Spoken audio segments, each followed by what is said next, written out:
이 땅에 오신 예수 그리스도, 성탄, 우리가 성탄이라고 하면서 예수님의 이 땅에 오심을 우리가 축하하고 찬양하고 높이는 시간을 우리가 갖는데요. 이 예수님은 만유의 주제가 되십니다. 자, 만유의 주제. 여러분, 주제라는 말이 무슨 뜻입니까? 주제라는 말은 한마디로 말해서 다스리는 분, 통치하는 분이라는 뜻입니다.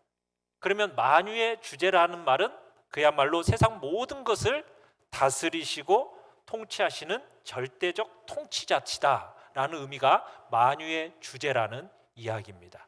그러니까 예수님은 이 세상 모든 것들을 다스리시는 절대적 통치자라는 얘기입니다. 오늘 본문에서 한 아기가 우리에게 낳는데 그 어깨에 뭘 메었다고 얘기하고 있습니까? 정사를 메었다라고 표현하고 있습니다. 정사라는 말은 나라를 통치하는 정부를 얘기합니다. 그러니까 이 정부는 어떤 정부냐? 절대 정부요, 가장 높은 최고의 정부입니다. 모든 나라의 정부 위에 있는 권세, 이게 정사입니다. 그러니까 예수님의 이 통치라는 것은 단순히 그저 이 교회만 다스리시는 분이 아니라 이 교회의 벽을 넘어서 상상하는 것보다도 훨씬 더 큰 영역을 다스리시는 분이 예수님이란 얘기입니다. 여러분, 예수 그리스도가 우리가 얼마나 크시고 놀라우신 분인지를 우리가 제대로 알기 위해서는 그분이 어깨에 메고 운영하시는 그 거대한 나라가 도대체 어디까지 포함되어 있는가, 이것을 제대로 한번 살펴볼 필요가 있습니다. 자, 우리 1번을 같이 한번 읽어보겠습니다. 시작. 온 우주를 창조하시고 운영하시는 예수님. 여러분, 성경 창세기 1장 1절 뭐죠? 1장 1절 한번 외워보시겠어요? 태초에 하나님이 천지를 창조하시니라. 여러분, 이 말씀은 마치 하나님이 지구만 창조하신 듯한 느낌을 주는데요, 실은 지구를 포함한 온 우주 만물을 창조했음을 말하고 있습니다. 하늘과 땅, 이 우주 만물이 그냥 우연히 생겨난 게 아니에요.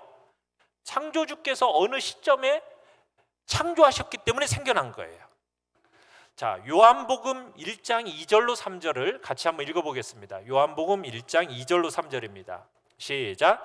그가 태초에 하나님과 함께 계셨고 만물이 그로 말미암아 지은 바 되었으니 지은 것이 하나도 그가 없이는 된 것이 없느니라.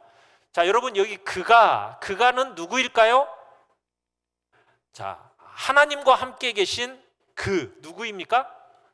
성자 하나님이신 말씀이신 예수님입니다. 그러니까 태초에 천지를 창조하실 때 누구도 함께 창조하셨다라고요?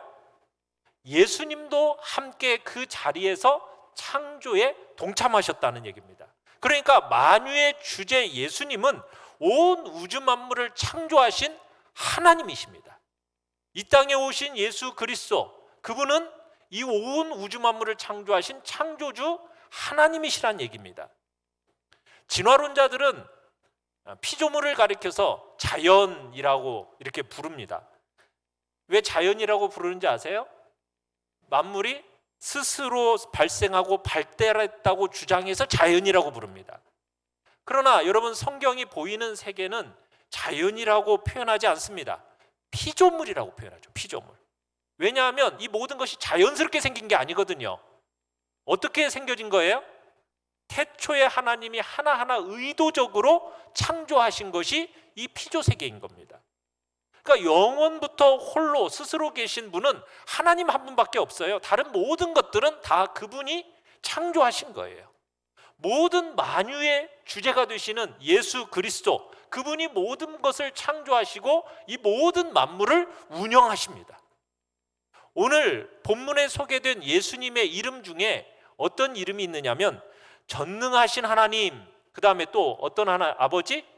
영존하시는 아버지, 이렇게 오늘 이사야 9장 6절에 나와 있어요. 여러분, 전능하시다라는 말은 무슨 뜻이겠어요? 능력과 지혜가 무한하시다라는 의미입니다. 영존하시다라는 말은 무슨 뜻이에요? 영원하시다라는 말이죠. 과거, 현재, 미래 그 시간에 매이지 않고 시간을 초월해서 시간을 주관하시는 존재, 그분이 바로 우리 주 예수 그리스도이십니다. 이 땅에 오신 예수님, 그분은 전능하신 하나님이시고 영원하신 하나님이라는 사실, 여러분 이 사실을 믿어야 하는 것입니다. 그리고 그분이 이 우주 만물을 창조하시고 운영하시는 분이라는 것을 그래야 우리가 이해할 수가 있어요. 그냥 어떤 한 아이로 이 땅 가운데 태어나는 그런 인간의 존재가 아니라 영원하신 전능하신 하나님이십니다. 여러분 그분은 우리가 생각하는 것보다도 훨씬 더 크신 분이세요. 여러분 그분이 이 우주를 창조하셨습니다. 여러분 이 우주가 얼마나 넓은지 여러분 가늠이 되세요? 생각을 잘 안 해보셔서 잘 모르시는 것 같은데 한번 제가 알려드릴게요. 여러분 우주가 우리 눈으로 보는 것보다도 훨씬 더 큽니다.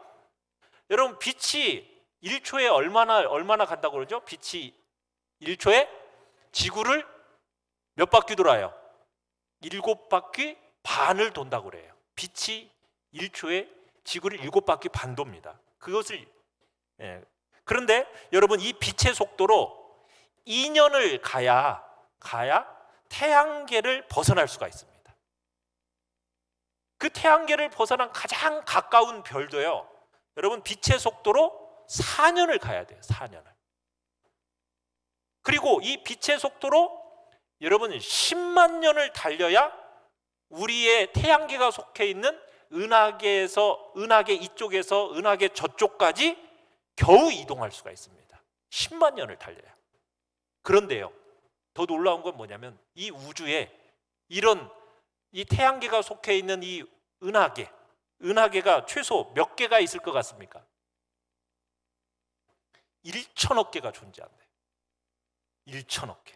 뭐 가늠이 안 되죠. 뭐 도대체 1천억이라는 얘기를 하는데 도대체 1천억이 뭐야? 10만 년을 가야 된다는데 도대체 빛의 속도로 10만 년을 간다. 이게 우리의 머리로는 가늠이 안 돼요. 여러분 우리가 살고 있는 이 은하계에 이 수천억 개의 별이 존재하는데 이게 은하계 중에서도 중간 정도밖에 크기가 되지 않는데요. 그러니까 여러분 이 엄청난 우주를 하나님이 어떻게 만드셨어요? 말씀 한마디로 순식간에 만들어내신 거예요. 여러분 그분의 능력이 얼마나 대단한 것입니까? 여러분 더 놀라운 건 뭔지 아세요? 우주의 역동성이에요.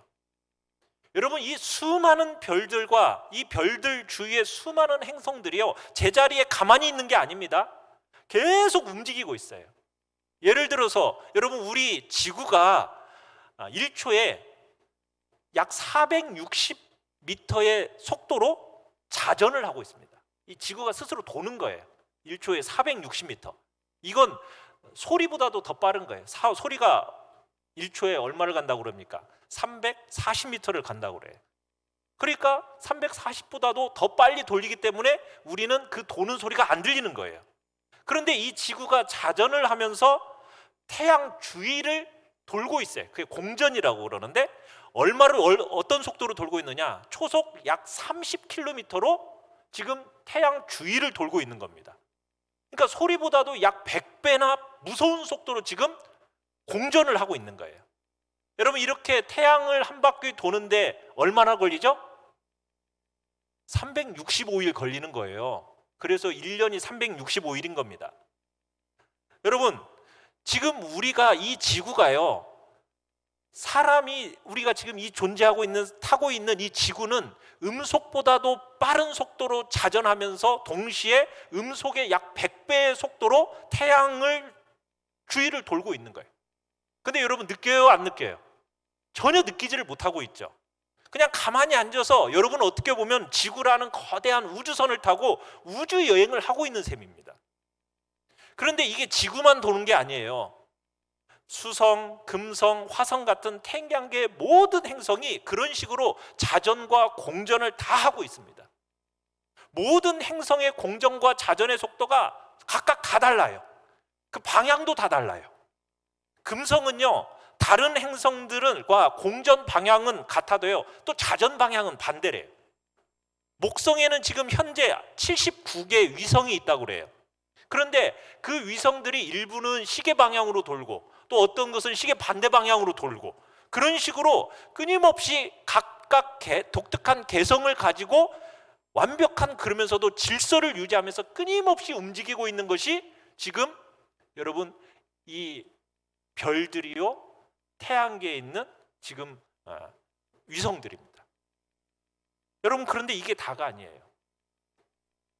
이게 지구와 이것만 돌고 있는 게 아니라 태양계 자체가 빠르게 움직이고 있어요. 태양이요, 돌고 있는 거예요. 1시간에 80만 킬로라는 어마어마한 속도로 끊임없이 움직이고 있어요. 이 태양이라는 것이. 그래서 지구를 포함한 태양계의 모든 속한 행성들을 이 태양이 끌고서는 다 움직이는 겁니다. 이게 또 다냐? 아니에요. 태양계는 또 어디에 속해 있다고요? 은하계에 속해 있어요. 근데 이 은하계 자체가 나선형으로 또 빠르게 또 회전하고 있는 거예요. 그런데 은하계에는 이 태양계 같은 게 몇 개나 존재하느냐? 1000억 개가 넘는 태양계 같은 것이 이 우리 은하계 속에 존재하고 있는 겁니다. 그러면서 이 은하계 자체가 또 나선형으로 빠르게 회전해요. 여러분, 그러면은 이 우주 안에 또 은하계 같은 게 몇 개가 존재한다고요? 1000억 개가 넘는 은하계가 존재한다고요. 야, 이거 가늠이 되세요? 제가 말을 하고 있어도 도대체 이게 어느 정도인지 가늠이 안 돼요. 네. 여러분, 항공모함, 바다 위에 떠 있는 항공모함 한 대가 최고의 속력으로 항해를 할 경우에 시간당 사용하는 기름이 2만 리터래요. 2만 리터. 이걸 돈으로 환산하면은 2천만 원이 넘는다는 얘기입니다. 그런데 이 많은 행성과 별들을 계속해서 움직이게 하는 이 엄청난 에너지, 어디서 나오는 거겠습니까? 그게 바로 만유의 주제가 되시는 우리 주 예수 그리스도의 능력입니다. 우주는요, 어떻게 보면 한마디로 거대한 거미줄과 같은 그렇게 얽혀있는 고속도로만 같아요. 그 안으로 별들, 행성들이 막 쉴 새 없이 쌩쌩 달리고 있는 겁니다. 여러분, 미국에서만요, 한 해에 교통사고로 죽는 사건이 4만 명이라고 그래요. 4만 명. 차로 달릴 수 있는 속도가 제 아무리 빨라야 200km지 않습니까? 우리 인간은 그렇게 200km로 달리는데도 불구하고 한 해에 미국에서만 4만 명씩 죽어요. 우리나라에서도 뭐 5천 명씩 죽어간다니까, 한 해에. 그런데요, 지금 이렇게 교통사고가 자주 나는 우리들인데 지금 우주에서는 그보다도 훨씬 빠른 속도로 별들이 움직이고 행성들이 움직이고 해성들이 움직이고 위성들이 많은데 여러분, 사고가 나요, 안 나요? 사고가 안 나요. 여러분, 희한하지 않습니까? 여러분, 비행기들이 수도 없이 뜨고 내리는 공항에 비행기들끼리 사고가 나지 않도록 뭐가 있습니까? 관제탑이라는 게 있어요. 그 관제탑에서 조정을 하는 거예요. 그러니까 만유의 주제이신 우리 주 예수 그리스도는 바로 이 관제탑과 같은 분이에요. 그래서 만유의 주제가 되신 예수 그리스도의 그 무한하신 능력으로 우주를 통제하고 있기 때문에 태양계, 은하계, 그것들을 포함한 이 광활한 우주에 사고가 하나도 없이 잘 돌아가고 있는 겁니다. 사랑하는 성도 여러분, 오늘 우리가 찬양하고 높여드리는 이 땅에 오신 우리 주 예수 그리스도, 그분은 만유의 주제가 되신, 그래서 이 땅에 놀라운 지혜와 능력으로 통치하고 다스리시는 분임을 믿으시길 바랍니다. 그리고 그분의 능력을 찬양하시길 바랍니다. 2번입니다. 2번을 같이 한번 읽겠습니다. 시작. 아주 섬세하고 세밀하신 예수님. 여러분, 이 하나님의 권능과 지혜라는 것은요, 눈에 보이지 않는 작은 일을 너무나도 정교하고 완벽하게 하실 때 극명하게 드러나는 거예요. 그 예가 우리 인간의 몸입니다. 인간의 몸. 여러분, 인간의 몸이 대표적인 예인데, 여러분 게놈이라고 들어보셨어요? 여러분, 뭐 게놈이라고 하니까 무슨 도구를 얘기하는 게 아니라 이렇게 우리 인간의 이렇게 유전자 지도라고는 게놈이라는 게 있고요. 그 다음에 DNA, 유전자, 이런 말 많이 들어보셨죠? 자, 사람의 몸에 세포가 몇 개 있을까요? 약 60조 개가 들어있답니다. 60조 개. 세포가 60조 개가 들어있는 거예요. 자, 그런데 이 세포 안에는 염색체가 있는데 23쌍의 염색체가 들어있어요. 그런데 그 염색체 안에는요 또 약 2만에서 2만 5천 개의 유전자를 가지고 있답니다. 그 게놈이라고 그런 것은 우리 인간의 이 종을 구성하고 있는 모든 유전자를 쫙 펼쳐놓은 지도와 같은 거예요. 그 속에 생명의 유전 암호를 포함해 가지고 2000년도 초에 이게 밝혀졌는데, 여러분 그 지도의 초안이 마치 낯선 암호와 같이 4가지 알파벳 기호로 사용되어 가지고 특정한 순서로 약 30억 번이 배열이 되어 있다고 그래요. 그래서 이 유전 정보를 부모로부터 물려받아 가지고 복제를 거듭하면서 자손에게 물려주는 일종의 생명 설계도 구실을 바로 이것 하고 있는 겁니다. 이 설계도에 따라서 어떤 사람은 곱슬머리가 되는 것이고, 어떤 사람은 금발머리가 되는 것이고, 어떤 사람은 심장이 안 좋기도 하고, 어떤 사람은 어디가 안 좋고, 이런 게 다 결정이 되는 거예요. 그러니까 우리의 몸, 세포 속에 있는 이 창조주의 설계도가 바로 유전 정보인 겁니다. 자, 여러분, 이렇게 정교한 설계도가 있는데 설계자가 있을까요, 없을까요? 설계자가 없을 수가 없겠죠. 창조주가 없다고 말하는 이 무신론 진화론자들의 주장은 유전자 설계도가 있는데 설계자가 없다라는 거예요. 설계도는 있는데 설계자가 없다, 이렇게 주장을 해요. 여러분 상식적으로 한번 생각해 보십시오. 이 사람의 몸과 비교도 안 되게 구조가 단순한 비행기, 여러분 그 비행기에 들어가는 부품만도요 약 100만 개가 넘는다고 그래요. 여러분 그 100만 개가 넘는 부품으로 만들어진 비행기 설계자가 있어요, 없어요? 설계자가 분명히 있잖아요. 여러분 그런데 그보다도 훨씬 더 복잡하고 정교한 이 60개 조의 세포가 있는 사람을 만드신 설계자가 있겠어요, 없겠습니까? 있지요. 여러분 무작위로 그냥 키보드 막 두드리면 글이 써져요? 그게 써지는 게 아니잖아요. 여러분 그냥 우연으로 유전 정보들이 맞춰져서 생명체가 태어났다? 여러분 그런 일은 없는 겁니다.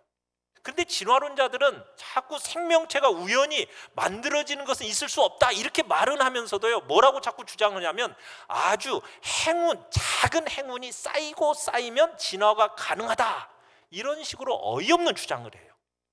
여러분 그 아주 작은 행운, 아주 작은 행운. 그래서 이 창조론자가 진화론자에게 묻는데요, 그러면 유전 이 정보라는 것이 이렇게 조금 증가하는 사례가 있냐, 이렇게 그거 하나만 말해달라, 이렇게 질문을 던지면은 아무 말도 못하는 것이 침묵하는 것이 진화론자들이라는 거예요. 왜냐하면 인간이 관찰한 유전 이 정보를 증가한 사례가 없는 거예요. 그러니까 진화론이 사실이라면 여러분 그것을 증거할 만한 결정적인 과학적 증거가 있어야 되는데 없다라는 겁니다. 여러분 모든 세포에 새겨진 이 유전 정보가 이 머리카락의 모근 속에 또 다 들어있어요. 그래서 여러분 범죄 수사 드라마 같은 거 보면은 현장에 머리카락 하나만 딱 떨어져 있어도 어때요? 그걸로 유전자 검사해가지고 누가 범인인지 다 잡아내고 있잖아요. 그죠? 여러분 그래서 우리 주님이 하늘 아버지께서 너희 머리털까지 다 세신받는다 하실 때, 여러분 그 머리털 하나 속에 들어있는 그 유전자 자그마한 하나하나까지도 하나님이 다 설계하시고 계획하시고 다 주장하시는 거예요. 여러분 그런 말씀하신 예수님의 말씀이 얼마나 놀라운지 알 수가 없어요. 머리털 하나 속에도 만유의 주제, 창조주이신 하나님이 새겨놓으신 유전 정보가 다 들어있다는 얘기입니다.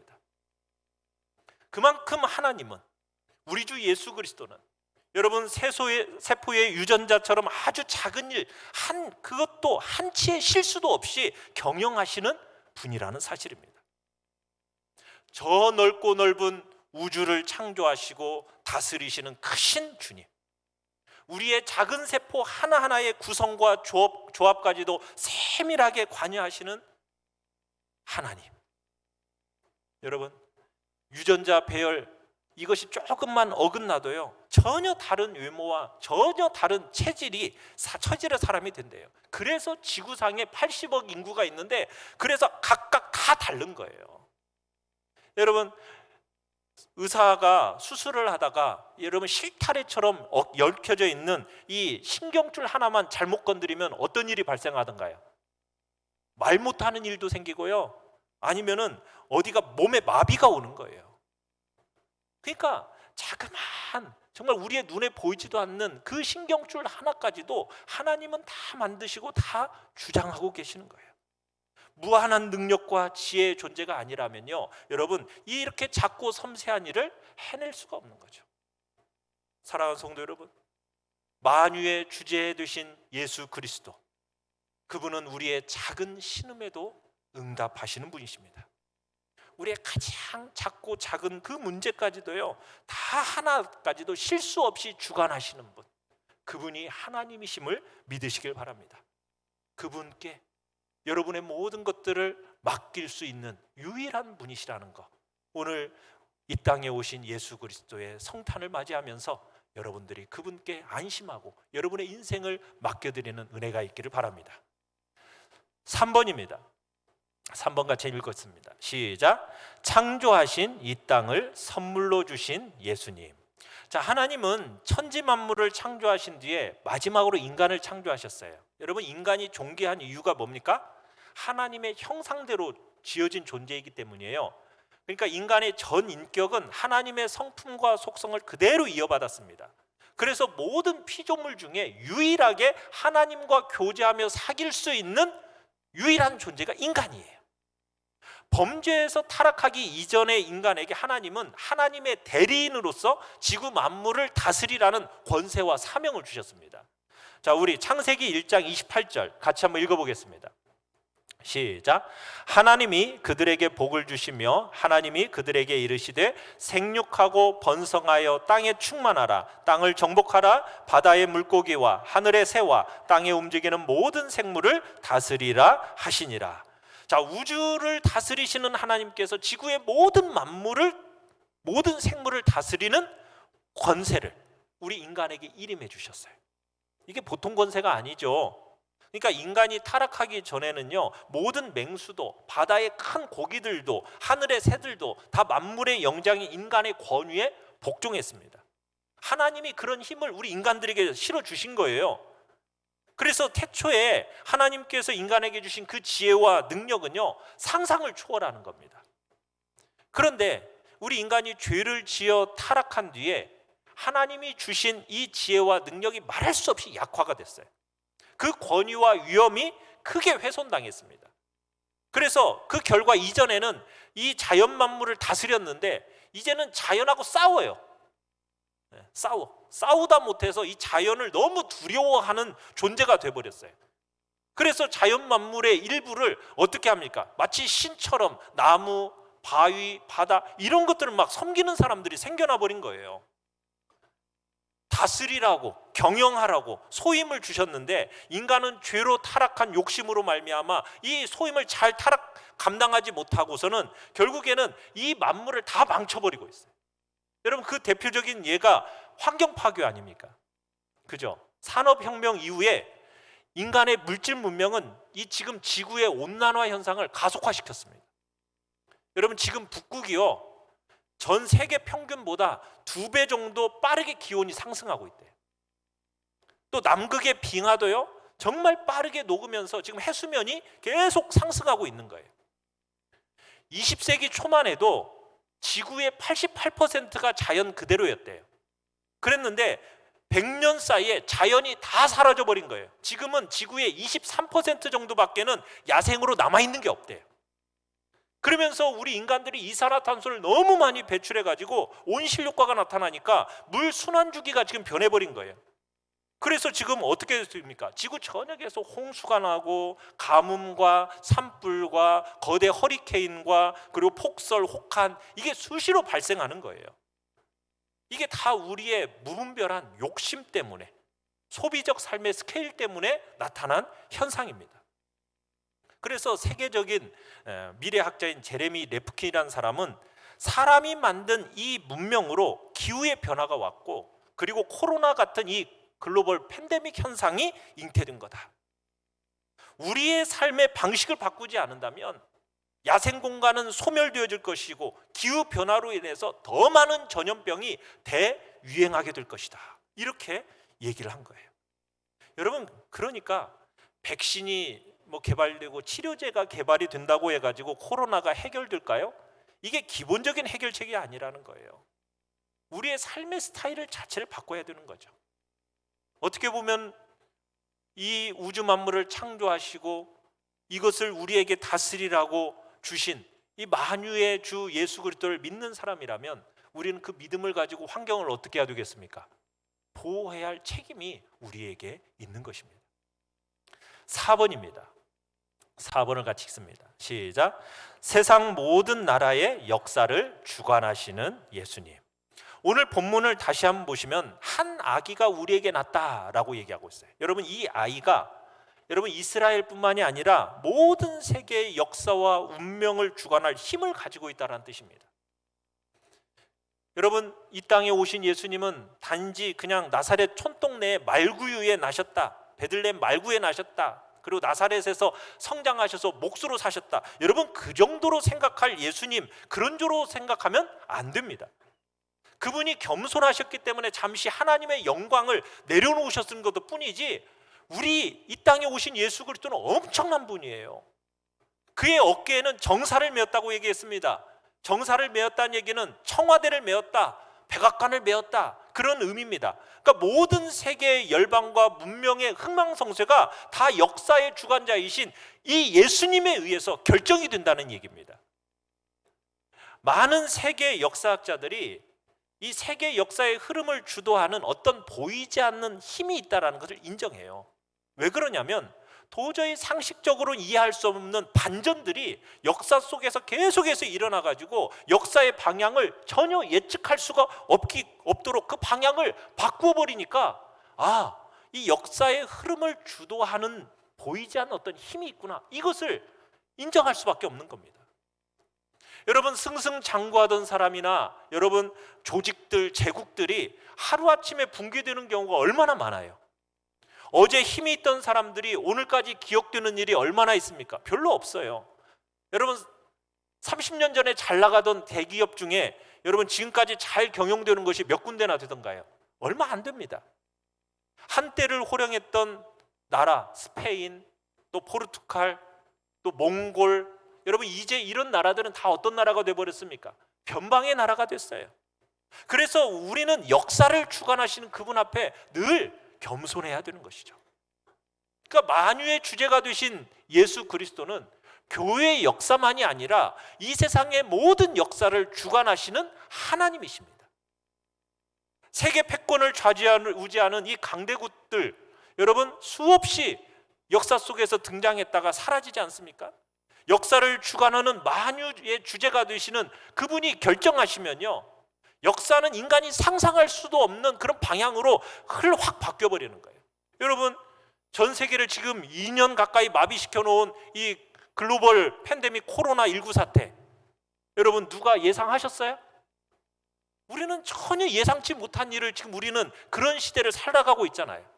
그러니까 세계의 모든 역사 돌아가는 과정에 하나님의 섭리가 있는 겁니다. 이 하나님의 섭리라는 것은 너무 크고 깊어서 우리가 미처 다 이해할 수 없죠. 그러나 우리가 아는 한 가지는 있습니다. 그건 뭐냐면 하나님은 하나님의 백성을 위해서, 하나님의 백성을 중심으로 역사를 움직이신다는 사실입니다. 믿으십니까? 여러분, 성경에서 강성했던 바벨론이요, 하루아침에 무너져요. 갑작스럽게 무너져요. 어느 나라에 의해서 무너집니까? 성경에는 바사라고 그러죠.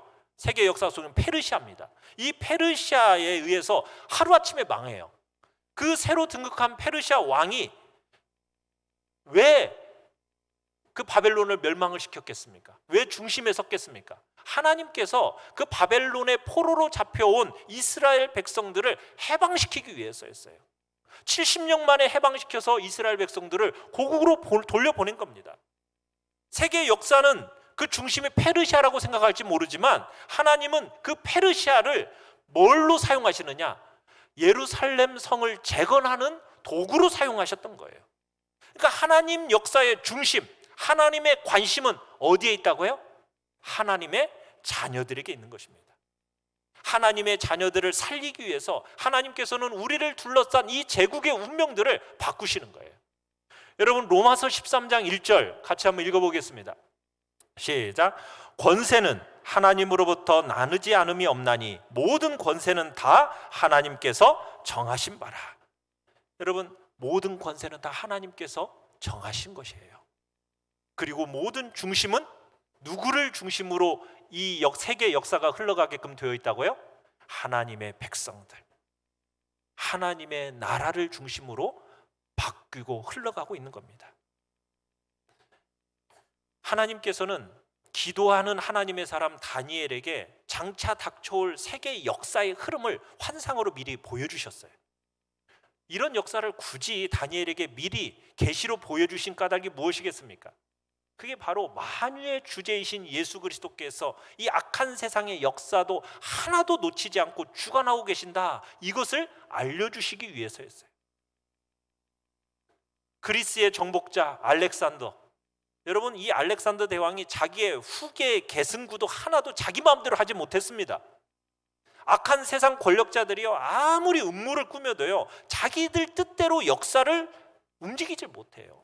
다 역사의 주관자이신 하나님께서 지켜보고 딱 계시다가요, 딱 선을 딱 넘잖아요. 그러면은 반드시 하나님이 개입하셔가지고 역사의 물줄기를 하나님이 원하시는 대로 딱 틀어버리시는 거예요. 그래서 잠시 악이 번성하는 것 같지만 하나님께서는 역사가 완전히 파국으로 치닫지 않도록 자꾸 조절해 가시는 거예요. 여러분이 그런 역사를 이해하고 여러분 미래를 이해하기 위해서는 바로 이 땅에 오신 만유의 주제 예수 그리스도, 그분을 더욱 깊이 묵상해야 되는 것입니다. 자, 5번을 같이 한번 읽어보겠습니다. 5번입니다. 시작. 교회를 통해 세상을 바꾸시는 예수님. 자, 에베소서 1장 22절 23절을 같이 한번 읽어보겠습니다. 시작. 또 만물을 그의 발 아래에 복종하게 하시고 그를 만물 위에 교회의 머리로 삼으셨느니라. 교회는 그의 몸이니 만물 안에서 만물을 충만하게 하시는 이의 충만함이니라. 여러분, 예수 그리스도에게 하나님이 주신 능력과 권세의 하이라이트는 어디냐? 교회입니다. 교회.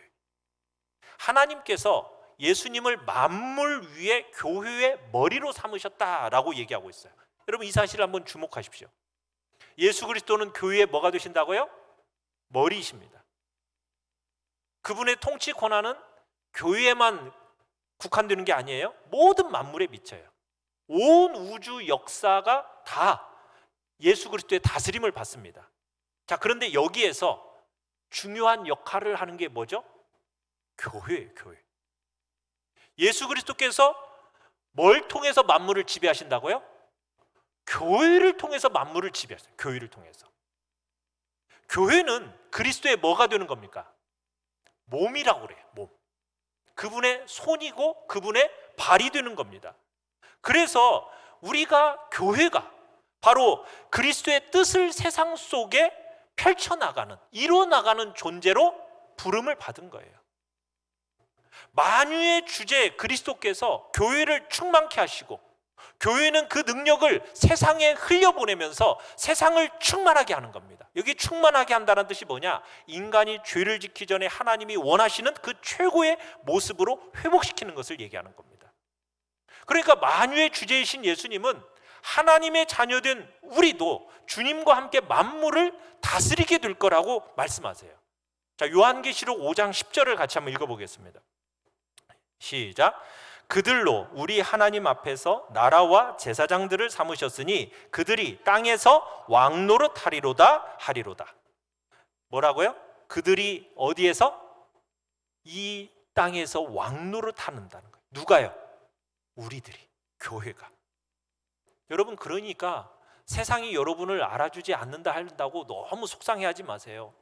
여러분, 우리가 하나님의 자녀가 된 그 순간, 예수 그리스도를 여러분이 구주로 고백하는 그 순간, 여러분 눈에 보이지 않는 영적 세계에서는요, 우리는 이미 왕 같은 제사장입니다.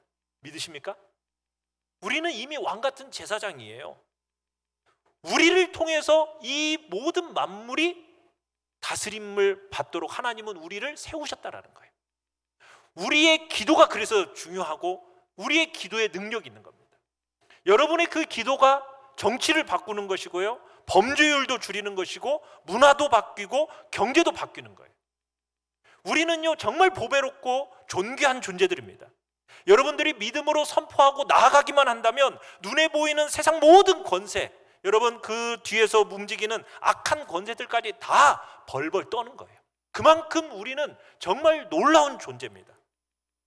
교회는 바로 그리스도의 은혜로 충만해지기만 하면 그 교회로 인해서 세상의 모든 부분이 정치, 경제, 문화, 교육, 가정 이런 것들이 회복되어지고 아름다워지는 거예요.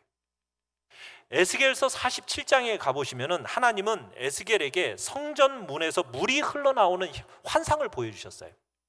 그 물이 성전에서 흘러나오는 물이 점점 막 흘러 넘치더니 커지더니 강물이 되어버립니다. 엄청난 강이 돼요. 그러면서 이 강물이 흘러가더니 흘러가는 곳곳마다 어떤 일이 일어납니까? 생물들이 살아납니다. 바닷물이 살아납니다. 땅이 살아납니다. 고기들이 많아지니까 어부들이 신나게 막 노래합니다. 강 좌우에는 탐스러운 열매들이 주렁주렁 막 열리는 그런 나무들이 수없이 생겨나는 것이에요. 그러니까 에스겔이 본 이 성전에서 나오는 물은 결국 무엇을 뜻하는 거냐? 교회를 통해서 하나님이 세상으로 흘려보내시는 말씀의 능력이요 성령의 능력을 의미하는 거예요. 여러분, 교회의 영적 수준이 결국에는 이 시대의 세상의 운명을 결정하는 겁니다. 사랑하는 성도 여러분, 그렇기 때문에 우리의 교회가 중요한 거예요. 교회가 부흥해야 되는 것이고 교회가 건강하게 성장해야 되는 겁니다. 왜요? 이 교회를 통해서 하나님이 사회를 축복하시기 때문에, 사회 곳곳에 강물처럼 이 교회가 흘러들어갈 때 병들었던 모든 것들이 회복이 되어지는 겁니다. 더러웠던 것들이 깨끗해지는 것입니다. 죽었던 것들이 살아나게 되는 것입니다. 바로 하나님, 우리 주 예수 그리스도께서 어디를 통해서 이 세상 만물을 통치하신다고요? 교회를 통해서. 그렇기 때문에 우리의 교회가 부흥해야 되는 이유가 거기 있는 것이고, 교회가 건강하게 성장해야 하는 이유가 거기 있는 것입니다. 그럴 때 한국 정치가 깨끗해지는 것이고, 경제가 부흥하는 것이고, 문화가 깨끗해지는 것이고, 자살하려던 사람들이 살아나는 것이고, 범죄율이 떨어지는 것이고, 사람들이 따뜻해지고 긍정적으로 변하게 되는 거예요. 사랑하는 성도 여러분, 교회를 통하여 변화시키려는 것이 하나님의 꿈입니다. 이 땅에 오신 만유의 주제 되신 우리 주 예수 그리스도, 그분은 우리를 통하여서 그 꿈을 이루려고 하십니다.